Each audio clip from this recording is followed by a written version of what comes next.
केंद्र सरकार ने हिमाचल प्रदेश में अभी तक एक साइजेबल जो मदद की जा सकती थी वो की है। और मैं इस बात से तो सहमत हूँ कि नुकसान तो बहुत ज़्यादा है। इसकी भरपाई ना केंद्र एकदम कर सकता है, ना प्रदेश एकदम कर सकता है, लेकिन राहत लोगों को मिले, ये निश्चित रूप से हम सबका एक लक्ष्य होना चाहिए, चाहे हम सत्ता पक्ष में हैं चाहे विपक्ष में हैं। और मैं इस बात को बड़ा स्पष्ट कहना चाह रहा हूँ कि केंद्र ने 364 करोड़ रुपए पहले दिया, 190 करोड़ रुपए उसके बाद दोबारा दिया।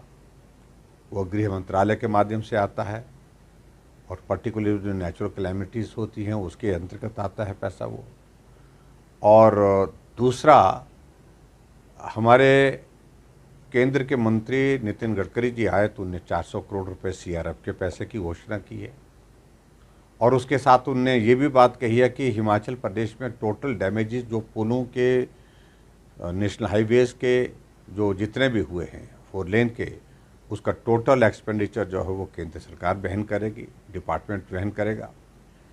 इसके अलावा उनने और भी बात कही कि हिमाचल प्रदेश में जितने भी नेशनल हाईवे के 1 किलोमीटर के रेडियस में जितने भी ब्रिजेस हैं स्टेट के, जो डैमेज हुए हैं, पार्शियली डैमेज हुए या कंप्लीट डैमेज हुए हैं, तो उनको भी रिस्टोर करना या नए सिरे से बनाना, वो काम भी उनका विभाग करेगा, यानी कि केंद्र सरकार करेगी। और पिछले कल 2700 करोड़ रुपए हिमाचल प्रदेश में प्रधानमंत्री ग्राम सड़क योजना के अंतर्गत जो है वो स्वीकृत किया गया है, जिसमें स्पेसिफिक प्रोजेक्ट्स जो जहां जो अधिकांश सड़कें उसमें शामिल हो रही हैं, जो सड़कें अभी हाल में डैमेज हुई हैं, उनको रिस्टोर करने के लिए, उनको बनाने के लिए 2700 करोड़ रुपए और हिमाचल प्रदेश को मिला है। और ऐसे में हम बार बार सुन रहे हैं विपक्ष, हम विपक्ष की भूमिका निभाने के लिए हिमाचल प्रदेश में हैं, लेकिन हम फिर भी उसके बावजूद सहयोग दे रहे हैं, क्योंकि ये मानवीय दृष्टिकोण से हमको सत्ता और विपक्ष से ऊपर उठ करके लोगों की मदद करने के लिए आगे आना चाहिए। लेकिन सत्ता पक्ष की ओर से जो बार बार कहा जा रहा कि कुछ नहीं मिला, ये बहुत दुर्भाग्यपूर्ण है। एनडीआरएफ की टीमें हिमाचल प्रदेश में केंद्र सरकार ने भेजी, रेस्क्यू ऑपरेशन के लिए आर्मी के जवान भेजे, रेस्क्यू ऑपरेशन के लिए आर्मी के हेलीकॉप्टर भेजे।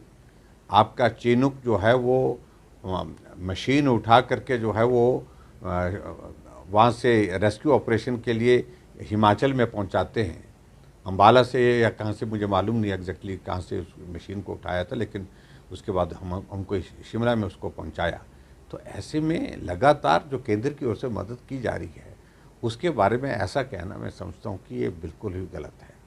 हाँ, मदद और चाहिए, ये बात ज़रूर कहिए, लेकिन केंद्र कुछ कर ही नहीं रहा है। और केंद्र को जिस तरह से सत्ता पक्ष के लोग बहुत सोशल मीडिया में, मीडिया के माध्यम से हर जगह गाली गलौज करने पर आ गए हैं कि जैसे ऐसे लगता है कि भाई केंद्र ने कुछ किया ही नहीं। और ऐसे में मैं समझता हूँ, एक ही बात कहना चाह रहा हूँ मैं कि प्रदेश में सरकार कांग्रेस पार्टी की है, केंद्र ने मदद की है, और जो केंद्र ने मदद की है उसको ज़मीन पर पात्र व्यक्ति तक पहुँचाने का काम प्रदेश सरकार का है।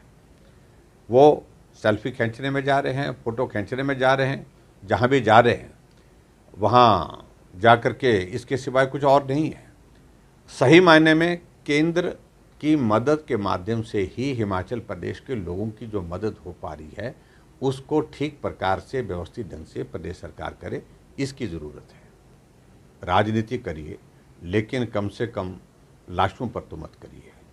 जहाँ केंद्र से मदद मिल रही है और उसके लिए इस प्रकार से मना करना कि कुछ नहीं मिल रहा है, कुछ नहीं किया है, कुछ नहीं किया है, ये मैं समझता हूँ कि राजनीति के सिवाय और कुछ नहीं है। और राजनीतिक मकसद के साथ वो सारा ठीकरा फोड़ना चाह रहे हैं केंद्र सरकार के। अगर केंद्र सरकार ने सब कुछ करना है तो प्रदेश सरकार किसके लिए है? छोड़ दीजिए ना फिर। ऐसे में मैं यही कहूँगा, जिम्मेवारी, कोविड का दौर था, क्या कहते थे कांग्रेस के लोग, क्या क्या बोलते थे, और वो तो एक वैश्विक बीमारी थी, पूरी दुनिया में थी, हिमाचल में नहीं पूरे देश पर में। देश भी उस संकट में जूझ रहा था, प्रदेश भी उस संकट में जूझ रहा था। उस वक्त इनकी भूमिका क्या रही? लेकिन हिमाचल के इतिहास में पहली बार विपक्ष का नेता दिल्ली में 3 बार जा करके गृह मंत्री से, रक्षा मंत्री से, हमारे नितिन गडकरी जो हमारे भूतल परिवहन मंत्री हैं, उनसे मिलकर के हिमाचल की मदद के लिए गुहार करने के लिए गए और मंत्री को दिल्ली से लेकर के आए हिमाचल प्रदेश में, साथ उनके साथ हम जा कर के विजिट भी किया और उसके साथ उनने मदद भी की।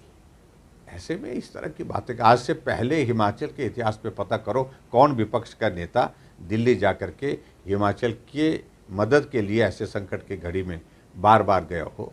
और मैं इस बात को इतना ही कहना चाह रहा हूँ कि अब कम से कम जो मदद मिल रही है उसको लोगों तक पहुँचाओ। कि उनका अपनी बात कहने का, ये केंद्र का प्रव्यू हुआ, केंद्र इस पर विचार करे, हम उसमें कुछ कह नहीं रहे, केंद्र करता है तो ठीक है, लेकिन हम इतना कह रहे हैं कि इस बात को लेकर के कि वे घोषणा करे, केंद्र से मदद कैसे मिल सकती है ज़्यादा, उसके लिए काम करना है। ये नहीं हो सकता है कि केंद्र मदद कर रहा है और उसके बावजूद आप केंद्र सरकार को गाली देते रहें और झूठ बोलते रहें, तो वो भी उचित नहीं है। थोड़ा उनको, मुझे लगता है कि इस बात पर भी सोचना चाहिए।